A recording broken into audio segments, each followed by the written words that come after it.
নমস্কার বন্ধুরা। তো আপনাদের অনুরোধে আমি রুদ্র শিল্পালয় ডিব্রুগড়ে চলে এসেছি। আর এই রুদ্র শিল্পালয়ের প্রতিমা আপনাদের সামনে এটা তুলে ধরছি। এটা প্রায় মোটামুটি রেডি হয়ে গেছে মূর্তি, তো সেটাই আপনাদের সামনে তুলে ধরলাম। আশা করি আপনাদের ভালো লাগবে, সঙ্গে থাকুন, দেখতে থাকুন।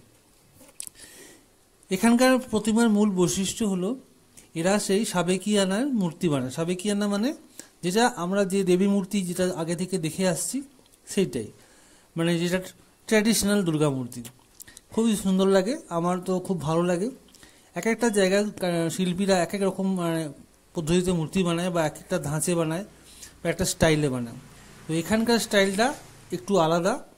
তো আপনারা অবশ্যই কমেন্ট করে জানাবেন আপনাদের কেমন লাগলো। আমার দারুণ লাগে এই সমস্ত মূর্তি যখন সজ্জা, কাপড়, পোশাক, পরিচ্ছদ এবং সোলার কাজ যেগুলো হবে, মুকুট টুকুটগুলো জরির কাজ দেওয়া হবে, তখন সেটা একটা অসাধারণ আকর্ষণীয় হয়ে উঠবে। পারলে আমি অবশ্যই আরেকবার আসবো।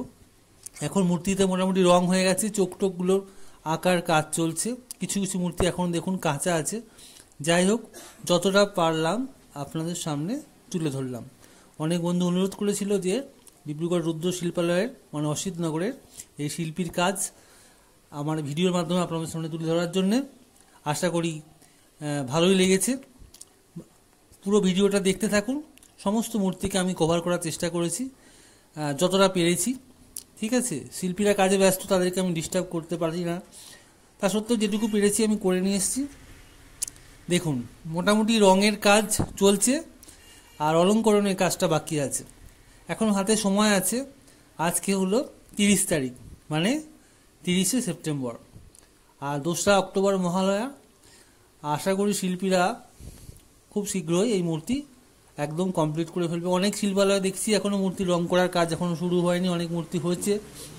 তো যেহেতু ডিব্রুগড়ে মূর্তি প্যান্ডেলে যায় ষষ্ঠীর দিনে যায়, ষষ্ঠী বা পঞ্চমীর দিনে, ঠিক আছে, এই কারণে এখানকার শিল্পীরা একটু দেরি করেই রং টং করে। হ্যাঁ, তারপরে এই দুদিন ধরে খুব বৃষ্টি হচ্ছে, আমিও ভিডিও সেভাবে করতে পারিনি। আজকে আমি আপনাদের সামনে তুলে ধরলাম এই শিল্পীর শিল্পকলা। আপনারা অবশ্যই আমার চ্যানেলটা সাবস্ক্রাইব করে রাখবেন আর এই ভিডিওটা অবশ্যই শেয়ার করে দেবেন, যাতে অন্য যারা দর্শক তাদের কাছে পৌঁছে যায় আর ডিব্রুগড়ে কী ধরনের মূর্তি তৈরি হয় তারাও জানতে পারবে।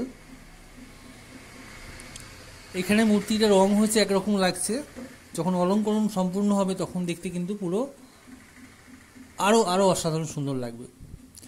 তো এই মূর্তিগুলো আমি আস্তে আস্তে তুলে ধরছি। বিভিন্ন স্টাইলে আছে সাবেকিয়ানার মূর্তি। অসুরগুলো কিন্তু আমার খুব আকর্ষণীয় লেগেছে। এখানে অসুরগুলো পেশিবহুল আর বিশাল বিশাল চেহারা, দারুণ দারুণ। অসুরের মাথায় এখনও চুলগুলো লাগানো হয়নি, তখন লুকটা অন্যরকম লাগতো। যাই হোক, যতটা হয়েছে, যে পর্যায়ে আছে সেই পর্যায়টাই আপনাদের সামনে তুলে ধরেছি। সঙ্গে থাকুন, দেখতে থাকুন। এরকম মূর্তির আরও ভিডিও আমি নিয়ে আসব। আশা করি সেগুলো আপনাদের ভালোই লাগবে। আর আজকের ভিডিওটা আপনাদের কেমন লাগলো আমি কিন্তু কমেন্টের অপেক্ষায় রইলাম। অবশ্যই আপনারা কমেন্ট করে জানাবেন।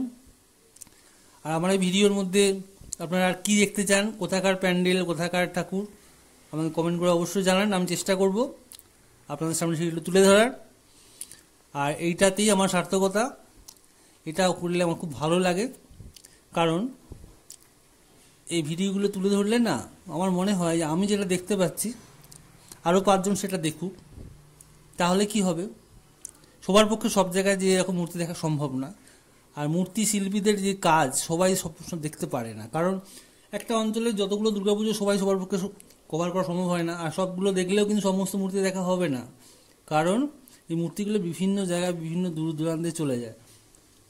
তো এত কারিগর, এত যে শিল্পকলা তুলে ধরছে, সমস্ত শিল্প, সমস্ত মূর্তি আপনারা কিন্তু একবারে দেখতে পান না। যাই হোক, আমি আমার চেষ্টা করলাম, বাকিটা আপনাদের উপর। কমেন্ট করে অবশ্যই জানাবেন। সঙ্গে থাকুন, দেখতে থাকুন, আর চ্যানেলটা অবশ্যই সাবস্ক্রাইব করে দিন। আর সবাই পুজোর জন্যে একদম প্রস্তুত হয়ে পড়ুন। এখন বৃষ্টি পড়ছে, আশা করি খুব শীঘ্র বৃষ্টি থেমে যাবে আর আবহাওয়া পরিষ্কার হয়ে যাবে। আর আপনারা খুব ভালো করে 2024 দুর্গাপূজা উপভোগ করবেন, মণ্ডপে মণ্ডপে ঘুরতে পারবেন, মূর্তি দর্শন করতে পারবেন এবং সমস্ত বাড়ির পরিবারের সদস্যদের নিয়ে অনেক আনন্দ উপভোগ করুন। সবার জন্যে এই শুভেচ্ছা বার্তা নিয়ে আজকের মতো আমি এটুকুই বললাম। সঙ্গে থাকুন পরবর্তী ভিডিওর জন্যে। নমস্কার।